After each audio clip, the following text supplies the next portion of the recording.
All right, ladies and gentlemen, welcome back to the channel. Today we are talking about the Detroit Lions with the NFL draft just a handful of days away. We're seeing a bunch of NFL content out there in the media right now, whether it's mock drafts, post free agency grades, expectations for next season. It doesn't matter. It is a great time to be an NFL fan right now. And I felt like it was a good time to just reconvene about the Detroit Lions because this is a squad right now heading into the weekend. You have 4 picks in the first 2 rounds. All right. You have 9 picks in total. And your first 2 picks are pick number 6 and pick number 18. And those are going to be 2 guys, or at least 1 guy at pick number 6. Fingers crossed, obviously, but hopefully, I have full faith in Brad Holmes. Those are going to be 2 immediate impact players at least. All right. This Lions team, 9-8, they were a Seattle Seahawks loss away from making the NFL playoffs. And keep in mind, this is a team that started disastrously, actually. Like, they were 1-6, and they were so close to making the playoffs, which is crazy. All right, they were 8-2 in their last 10 games. Their defense, which let them down in several of the early games in the season, came through, and we're seeing guys emerge left and right. And they also had a great offseason. So before we get into today's video, actually, if you guys enjoyed, be sure to hit that like button, hit that sub button. Lions fans, I love making videos from you guys. Used to live in Northville. You guys have seriously blessed my channel so much in the last 6 months or so since I started making Lions content. So let's try and get this video to 500 likes before the NFL draft. That would mean the world to me because I'm trying to do this for a living here. I guess we actually kind of are doing this for a living. So keep in mind, it might be a little bit echoey in here. I just moved new places about a week or so ago, and there's still no furniture in here yet, but that's for a different day. All right. I want to talk really briefly about the offseason because one of the reasons is, if you've been watching my Lions content in the last couple of weeks or even just since free agency began, I've been saying the Detroit Lions, they're at least an A- grade. There is no way you can tell me they are not at least an A- grade. With their free agent additions, even with their key losses, they're an A-. All right. Recently, we saw Jameson Williams 6-game suspension for betting on college football. We also saw Stanley Berryhill get suspended for 6 games. Very unfortunate. I am not a huge fan of that rule in the NFL. However, it's neither here nor there. It did help point me to a big thing heading into the draft, specifically with those 4 picks in the first 2 rounds. I'm going to need a tight end or at least a wide receiver, but I really want a tight end. No disrespect to the tight ends on the roster. I want a tight end early. I want a wide receiver early. I'm not saying that's what they need to do at pick number 6 or pick number 18. In fact, I don't think that's what they're going to do, but you never know with trading up, trading down. Regardless, you have 9 total picks in general. Brad Holmes and this Detroit Lions management, they're going to be able to get very crafty here. So let's talk real quick about their offseason.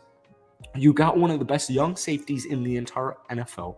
You could actually argue that C.J. Gardner-Johnson is one of, if not the best free agent addition in the entire NFL offseason, okay? He has that it factor. He has that swagger. He has that connection to Lions coaching staff. This guy is on the up and up. We've seen it for a couple of seasons now, and they got him at a bargain. That alone right there it's an A+ move in and of itself. They signed Emmanuel Moseley, who I know he's had some injury stuff going on, so I think that's severely flying under the radar. They also picked up Cameron Sutton from the Pittsburgh Steelers. These are 2, safety cornerback duo that are going to make an immediate impact on the first game of the season. Now, I mentioned the defense became legit in the last 10 or so games where they went 8-2. There's a lot of games where their offense went off, think like the Jacksonville game where they won 40-14, but then picture that last Packers game where they won 20-16. The defense was offense wasn't perfect in that game. It wasn't great, but their defense stepped up against Mr. Aaron Rodgers, who, by the way, if you guys know, I'm a Packers fan. He's no longer on the Green Bay Packers. I don't think the NFC North is going to be a mess. I think it's actually going to still be competitive. I don't think it's going to be anywhere near the NFC South of last season, for example. But the NFC North in general is wide open, and it's just begging the Detroit Lions to take them. But that Packers game in the last week of the season, or even the first time they played back in early November, which started this win streak for Detroit, I think it's a great indicator of what's to come. But if we were to take things on paper value, when we take a look at this Detroit Lions defense, it wasn't perfect. It was not pretty for a lot of the season. So they ranked 30th in yards allowed. They ranked 31st in yards per attempt allowed. So that's why you bring in CJ Gardner-Johnson. That's why you bring in Cameron Sutton. And for some weird reason, like I said, I've covered the Detroit Lions for pretty much since that Packers win last season, because I just started making NFL content. They lost Jeff Okudah, former third pick in the draft from Ohio State. And, they got a 5th round pick for him. So many NFL analysts they're just ripping this trade. And I agree with some of their opinions where it's former third pick in the draft, you want maybe higher than a 5th pick.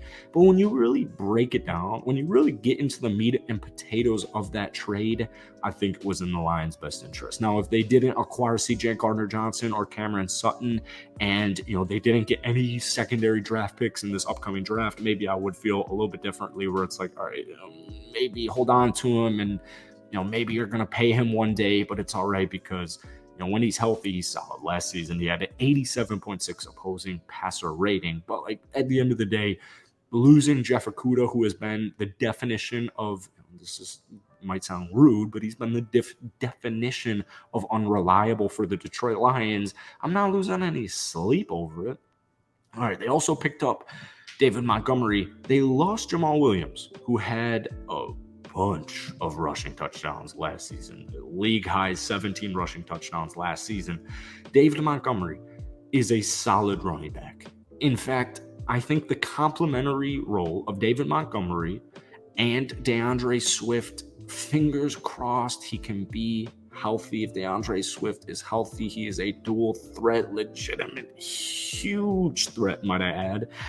I think David Montgomery was a beautiful signing. You got him for 3 years. You got him on a decent contract. I will take David Montgomery. In fact, I love Jamal Williams, but a lot of his impact came at the goal line, and I don't necessarily think it was a must return. It does sting, it does suck, but it's not like the end of the world, which is kind of the way a lot of people are making their losses seem, whether it's Jeff Okudah, DJ Chark, Jamal Williams. Speaking of DJ Chark, real quick, you also brought in, key addition, Graham Glasgow, Detroit Lion.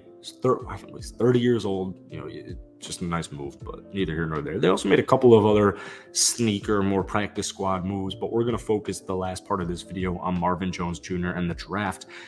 They picked up Marvin Jones Jr., another former Detroit Lion, where you lost DJ Chark. I love DJ Chark. I would have loved if he returned a Detroit Lion. The unfortunate reality is unreliable. He was unreliable, and he's kind of always recently, I'm definitely not trying to rag on DJ Chark, but I'm trying to make sense of this situation. He was unreliable as far as health goes. You pick up Marvin Jones Jr., who's a sturdy, solid veteran, but it brings me to my final point in today's video. You have Amon-Ra St. Brown, who's a superstar stud, or he's at least a rising star stud in this league. You have, Marvin Jones Jr., you actually have some nice guys at your wide receiver position as far as depth goes, whether it's Khalif or what have you. Jameson Williams, 6-game suspension, which sucks, but it's not the end of the world. You get him back after the first 6 weeks of the season. Regardless, I know the Lions offense last season was a top 5 scoring team in the league with 26.6 points per game. I'm not saying it has to be pick 6. It's actually not going to be pick 6, and it's probably not going to be pick number 18, although you never know if JSN's still on the board. Maybe they take a flyer at it. Whatever it is, I think JSN's a stud. Neither here nor there. You have 4 picks in the first 2 rounds, and you have 9 picks in total in the upcoming draft. I want a tight end, and I want a wide receiver, and I would prefer if both of those two cats, considering it's a deep tight end class, And wide receivers, typically in the first 3 rounds, you get like at least 10 players who are going to make an immediate impact on their rookie season. I want one of those. In fact, I want both of them. Not saying the Lions they're going to have a fun first day. You can go Will Anderson Jr., you can go Jalen Carter, you can go Tyree Wilson, you can go Devon Witherspoon, you could trade down and get Bijan Robinson. There are so many options Brad Holmes and this Lions management has. It's so exciting. The Detroit Lions, to me, after the CJ Gardner-Johnson addition, they have an A offseason, all right? After the draft, I guarantee you that's how much faith, even as a Packers fan, that I have in the Detroit Lions. They will be an A+. Not saying they're going to win the Super Bowl next season, but what I am saying, we saw it after start. You start 1-6, you finish 9-8. Come on. Give them some flowers, give them their due credit. And the Detroit Lions next season, especially the year after that, and then the year after that, they're not a team you want to mess with. So I know Lions fans feel very similarly. Guys, let me know what you're doing at pick number 6. Let me know what you're doing at pick number 18. Let me know what you are giving this grade for the offseason. That is it for me. Hope you enjoyed it. Be sure to hit that like button, hit that sub button, and I appreciate you guys so much. Seriously, can't wait for the NFL draft. Get ready for it. Continuous off-season content.